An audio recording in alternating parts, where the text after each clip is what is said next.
ಕರ್ನಾಟಕ ಭೀಮಸೇನೆ ರಾಜ್ಯ ಕಾರ್ಯಾಧ್ಯಕ್ಷರು ವಿಷ್ಣುವರ್ಧನ್ ವಾಲ್ದೊಡ್ಡಿಯವರ ನೇತೃತ್ವದಲ್ಲಿ ವಾಲ್ದೊಡ್ಡಿ ಹೊರವರ್ತುಲ ರಸ್ತೆ ಹತ್ತಿರ ಜೆಡಿ ಕಾಂಪ್ಲೆಕ್ಸ್ನಲ್ಲಿ ಕರ್ನಾಟಕ ಭೀಮಸೇನಾ ನೂತನ ಕಾರ್ಯಾಲಯ ಉದ್ಘಾಟನೆ ಹಾಗೂ ಬುದ್ಧ ಪೂರ್ಣಿಮೆ ಅಂಗವಾಗಿ ಅನ್ನದಾಸೋಹ ಕಾರ್ಯಕ್ರಮ ಹಮ್ಮಿಕೊಳ್ಳಲಾಯಿತು. ಈ ಕಾರ್ಯಕ್ರಮದಲ್ಲಿ ಎಲ್ಲ ಬಂಧು ಮಿತ್ರರು, ಸಂಘ ಸಂಸ್ಥೆ ಮುಖಂಡರು, ಪದಾಧಿಕಾರಿಗಳು ನೂತನ ಕಚೇರಿ ಉದ್ಘಾಟನಾ ಸಮಾರಂಭದಲ್ಲಿ ಭಾಗಿಯಾಗಿ ಭಗವಾನ್ ಬುದ್ಧರಿಗೆ ಗೌರವ ಪುಷ್ಪ ಅರ್ಪಿಸಿ ಬಳಿಕ ವಿಷ್ಣುವರ್ಧನ್ ವಾಲ್ದೊಡ್ಡಿ ಅವರಿಗೆ ಸನ್ಮಾನಿಸಿ ಅಭಿನಂದನೆ ಸಲ್ಲಿಸಿದರು ಹಾಗೂ ಅವರಿಗೆ ಶುಭ ಕೋರಿದರು.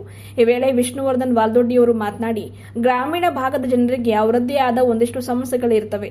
ಮುಖ್ಯವಾಗಿ ಸರ್ಕಾರಿ ಕಚೇರಿಗೆ ಅಲೆದಾಡುವುದೇ ದೊಡ್ಡ ಗೋಜಾಗಿದೆ. ಅವರ ಸಮಸ್ಯೆಗಳನ್ನು ಆಲಿಸಲು, ಸಮಸ್ಯೆಗಳನ್ನು ಬಗೆಹರಿಸುವ ಪ್ರಯತ್ನ ಮಾಡಲು ಈ ಅಧಿಕೃತ ಕಚೇರಿಯನ್ನು ಸ್ಥಾಪಿಸಿ ಅದರ ಉದ್ಘಾಟನೆ ಮಾಡಲಾಗಿದೆ ಎಂದು ತಿಳಿಸಿದರು.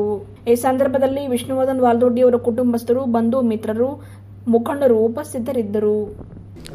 ಎಲ್ರಿಗೂ ನಮಸ್ಕಾರ. ಮೊಟ್ಟ ಮೊದಲನೇದಾಗಿ ಎಲ್ರಿಗೂ ಬುದ್ಧ ಪೂರ್ಣಿಮೆಯ ಆರ್ಥಿಕ ಶುಭಾಶಯಗಳು.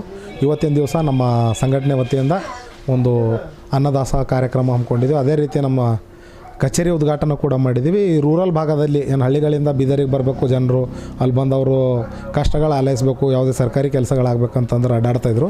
ಅವರು ನಮ್ಮ ಕಚೇರಿಗೆ ಬಂದು ಇದರ ಸದುಪಯೋಗ ಪಡ್ಕೋತಾರೆ ಎಂಬ ಒಂದು ನಿಟ್ಟಿನಲ್ಲಿ ಇವತ್ತು ಬುದ್ಧ ಪೂರ್ಣಿಮೆ ಒಂದು ಒಳ್ಳೆಯ ದಿವಸದಂದು ನಮ್ಮ ಕಾರ್ಯಾಲಯ ಉದ್ಘಾಟನೆ ಮಾಡಿದ್ದೀವಿ. ಮತ್ತೆಲ್ಲರೂ ಇಲ್ಲಿ ಬಂದು ಶುಭ ಹಾರೈಸಿರ್ತಕ್ಕಂಥ ನಮ್ಮ ಮಾಜಿ ನಗರಸಭೆ ಸದಸ್ಯರಿಗೂ ಮತ್ತು ಮಾಜಿ ಜಿಲ್ಲಾ ಪಂಚಾಯತ್ ಸದಸ್ಯರಿಗೂ ಎಲ್ಲರಿಗೂ ಧನ್ಯವಾದ ಸಲ್ಲಿಸ್ತೀನಿ. ನಾನು ವಿಷ್ಣುವರ್ಧನ್ ವಾಲ್ದೊಡ್ಡಿ, ಕರ್ನಾಟಕ ಭೀಮಸೇನೆ ರಾಜ್ಯ ಕಾರ್ಯಾಧ್ಯಕ್ಷ. ಜೈ ಭೀಮ್, ಜೈ ಸಂವಿಧಾನ.